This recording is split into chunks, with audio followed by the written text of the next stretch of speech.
Hey, what's up, you guys? It's Bloody Jacob here to bring you my weekly review of The Strain on FX. And if you guys remember, I did review all of Season 1 last year, so if you really feel like it, you can go back and to my channel and my uploads, and you'll see all the reviews each episode. And yeah, it's been quite a while, hasn't it? It feels like it's been more than just a year or so since the final episode aired of Season 1. And I was really happy to get back into the show tonight. I was really happy to see it back. Glad it's back on right now. It's definitely my favorite show that's currently airing new episodes, at least at the moment, because Penny Dreadful just ended, and Penny Dreadful pretty much blows anything out of the water, including this. But nonetheless, I'm still glad that The Strain is on right now. And Season 2, the premiere, was entitled Brooklyn, New York, or, BK, comma, NY. But yeah, that does refer to Brooklyn, New York, if you guys didn't know. But, yeah, so the episode, well, before we get into the specifics of the episode, let me just say that this show gets way too much hate. And I don't know why. I think a lot of it's due to some people are against the design of the Master, his face and stuff like that, which I can kind of understand. But really, it's not quite as horrendous as people are making it out to be, I don't think. And with this episode, we find out that we're going to be getting a new design at some point this season anyway. So people should just calm down about that, I think. And also, the show gets, like I said, too much hate in general anyway. I think it deserves a lot more credit than it's getting. But, yeah, we don't really need to spend the whole video talking about that right now. But the episode does start off a bit differently compared to what you would expect. We get a prologue type of thing directed by, I can't pronounce his first name, but Del Toro himself. And it's really, really well shot and stuff like that. It's basically practically the origins of the Master, at least his very first body anyway, his original body. And we see that at one point he was actually quite the nice guy, he was quite the noble person. But, he goes out, children love him and stuff like that, and he goes out with his brother into the woods with some of their friends. And of course, everyone except him are slaughtered by this creature in the forest. Obviously, it's not a wolf that they're hunting. It turns out to be an ancient vampire. And, of course, his brother is killed, and he confronts the vampire in this cave. And then we see, instead of somebody just being killed, he actually has that vampire's will passed on to himself. And the vampire dies, passing it on to him. And so that's how he really became what he is. And we see him eventually went back to this town. Of course, he's slowly turning into that vampire. And then we see that he hardly ever came out of his castle again. And then periodically he would actually go outside at night. And then he would actually kill and drain the blood out of the children that once adored him and things like that. And this is all being done in another flashback to Abraham as a child and his mother telling him about it. And yeah, I thought that was all really well done. Yeah, I kind of expected just to see the group right away in the episode, but this actually might have been a bit better now that I think about it. I did like the flashbacks we got of The Strain in Season 1, when it showed Abraham at the concentration camp with Eichhorst. Those scenes were really good too. And so I'm glad they did this for the first episode, and I do hear they're going to be having more flashback episodes, or more flashback scenes in the season. And I have nothing against that. I think it's a good idea because of how well they do it. So that was a good way to start off, and it potentially gives us an idea of why the Master would turn on the other ancients, and break the treaty that they have with humans and things like that. Not the treaty, but more the agreement and stuff like that. It's been a while since I watched Season 1, okay? But, so yeah, I don't want to say the Master is really the good guy in all this, because he's not, because obviously his soul was corrupted when he was turned into a vampire all those years ago. But we can kind of see why, oh yeah, so that's why it would be easier for him to go against the other ancient vampires and things like that, because of what was done to his brother and what they did to him and things like that. So I can kind of see it now. And like I said, it really connects to what is going on with the Master at this present day point in the series, because we find out that his body, after being caught in the sun at the end of season 1, the finale. Yes, he didn't die, but there's enough damage done to him that the body that he is currently in is now dying and needs to find a new host. And so, yeah, it's going to be interesting to see who he takes over and what he looks like in that different form. I'm sure we'll get that at some point in the season. I'm just not sure when.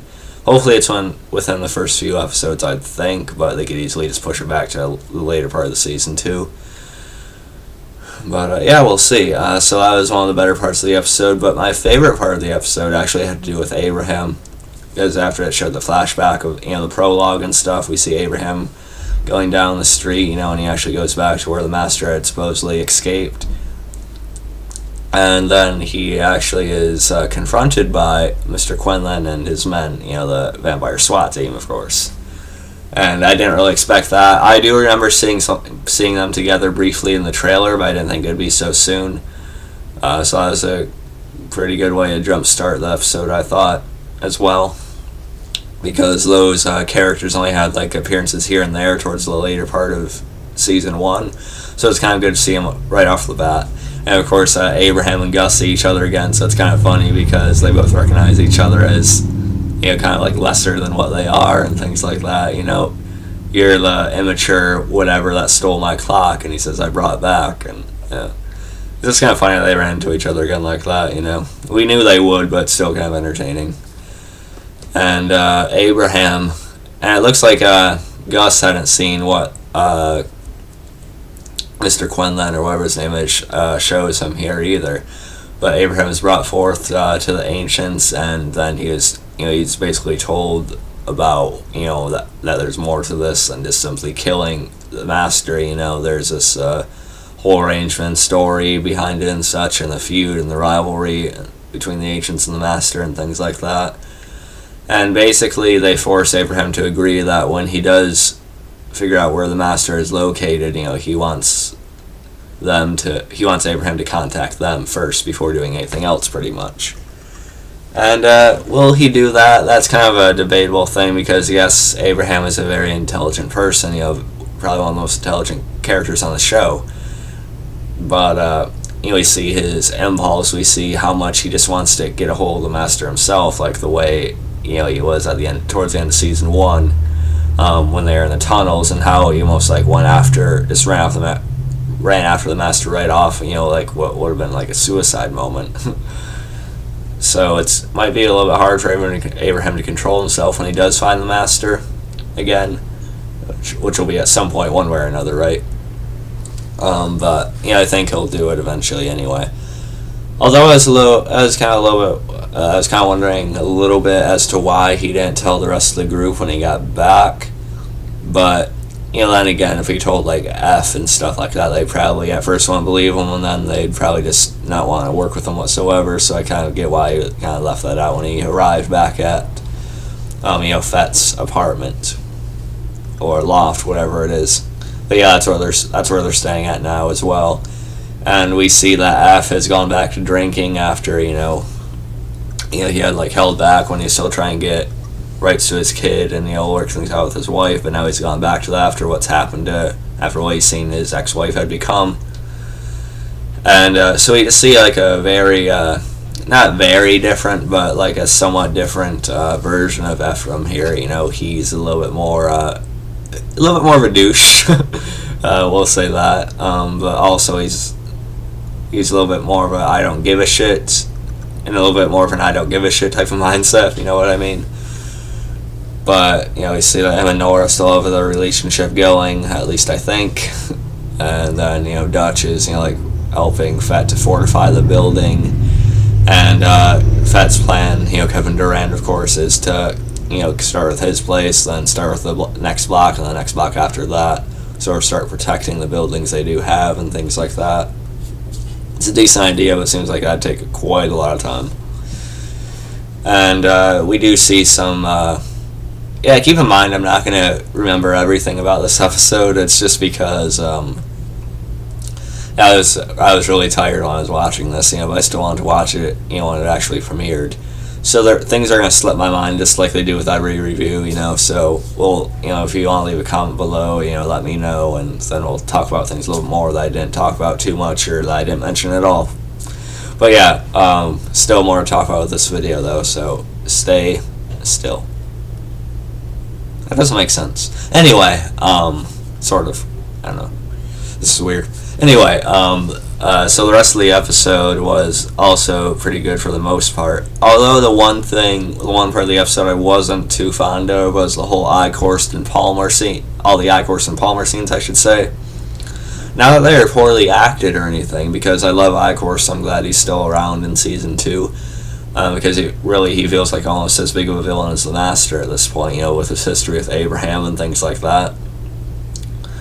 But, you see that they're basically buying some property and stuff like that. And we see Palmer flirting with this young woman that's, working with him on all of it and stuff. Of course, she probably doesn't know what she's getting into. But, and, of course, Palmer's annoying as ever, thinking he's, owed all this and he's entitled to this and that. And at that point, I just kind of wanted Eichhorst to take his head off, personally.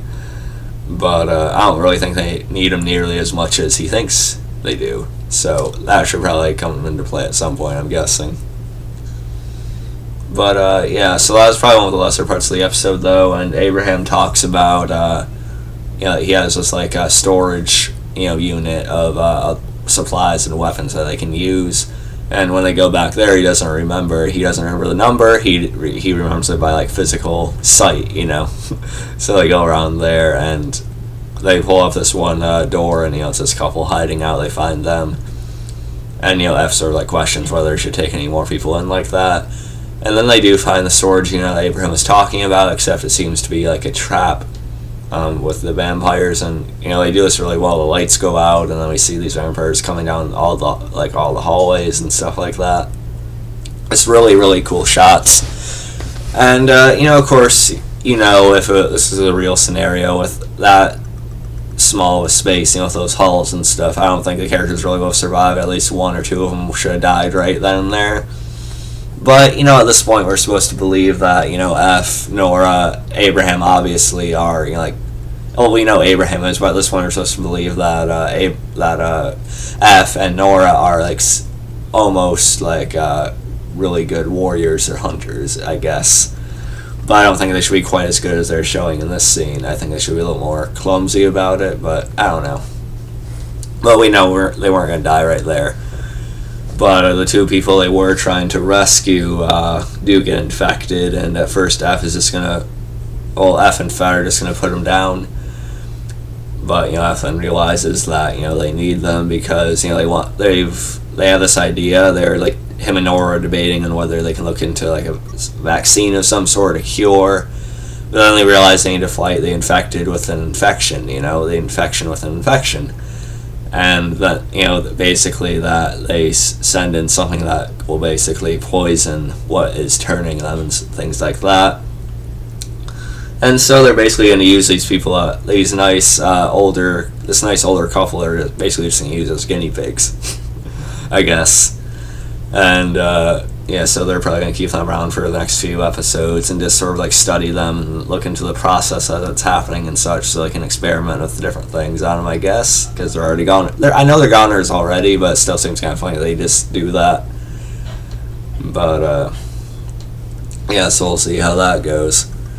And we also do see that this school for blind. They're trying to escape on this bus to go to this safe site, pretty much, and it actually turned out to be a trap by Eichhorst, and then, we knew they weren't going to meet a very good fate once he came into the picture.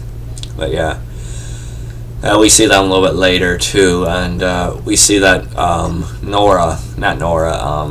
Kelly, F's ex-wife, we see that she's obviously still infected, and Eichhorst sort of describes to her that she was a special selection because she's going to basically gain the power to talk and things like that, retain her intelligence, sort of like he did, sort of like what the Master did for him. And we kind of knew that they were going to be doing that when the Master talked to her directly towards the end of season 1. but now we know for sure that that's what's going to happen. I think that's going to be a very good dynamic in the show, because she's going to be able to track them down and be just as powerful as Eichhorst, or almost anyway. And so that's going to be even more dangerous for the rest of the group when she shows back up, and she'll be normal, and then they'll realize what's going on. Oh god, that's going to be intense. But, and we see that she has new children, and Eichorst pretty much turned all the blind children, the teachers and stuff, into vampires, and we'll see what they do with that. It was very creepy with them coming out of the dirt and things like that. And again, very awesome cinematography with this too. I like it.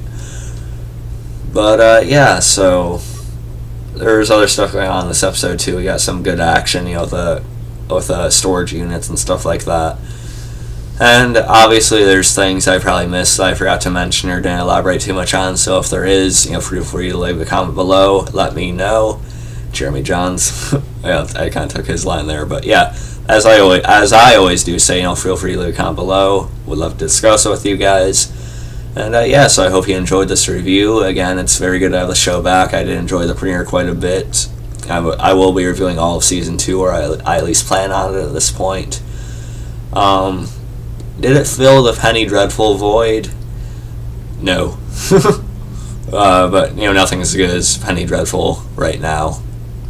I even like Penny Dreadful more than the current state of The Walking Dead, so no, The Strain isn't on the same level as Penny Dreadful for me, but it is one of my favorite shows during the summer. It is probably my favorite show during the summer anyway, because Penny Dreadful just ends as it's getting into the summer, but anyway. But I did very much enjoy this premiere. I'm still going to keep up with the show, still going to review it for you guys. Hope you guys enjoyed this video, and I'll catch you guys next time. I will be posting another tribute to Sci-Fi's Being Human later today, so be on the lookout for that, and whatever else I put out, right?